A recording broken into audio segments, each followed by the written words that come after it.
word jihad is mentioned in the Quran about 41 times. The words mercy, peace, and compassion are mentioned about 355 times. Yes, come in. Come on in, Riaz. Sit down, please. Contrary to popular belief in most Western cultures, Islam is a religion that preaches peace and tolerance. Yes, Patricia.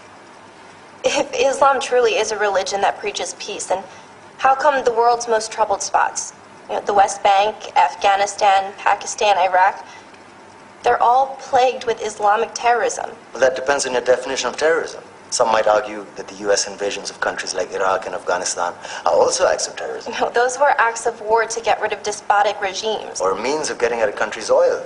Conspiracy theories. Well, May I? Yes, please. Go ahead, Riaz. Mr. Khan is right. I mean, if we're talking about terrorists, the world's biggest terrorists are the white superpowers. Come on now. No, really, stop and think about it. Explain 9/11. Okay. Do you know how many people died in the Twin Towers strike? Around 3,000. And do you have any idea how many people died in the bombing of Afghanistan? Take a wild guess. More than 15,000 people died. And that's just conservative figures. About 50,000 tons of explosives were dropped on innocent civilians. Men, women, children. Yeah, but that was because of the Taliban.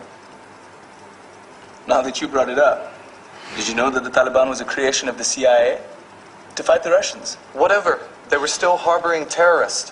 Yeah, right. Terrorists that were never found. Just like the weapons of mass destruction that were never found in Iraq. Do you want to get into the death toll in Iraq? 500,000 civilians and counting. And what do Britain and America say when they don't find these weapons? It's simple. They just say sorry.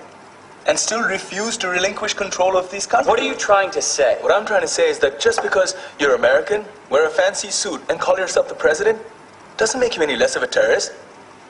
I'm saying that if you don't stop meddling in other people's countries, you will face a backlash. If Muslims like you feel that way, then why don't you get out of our country? We will. As soon as you promise to leave ours.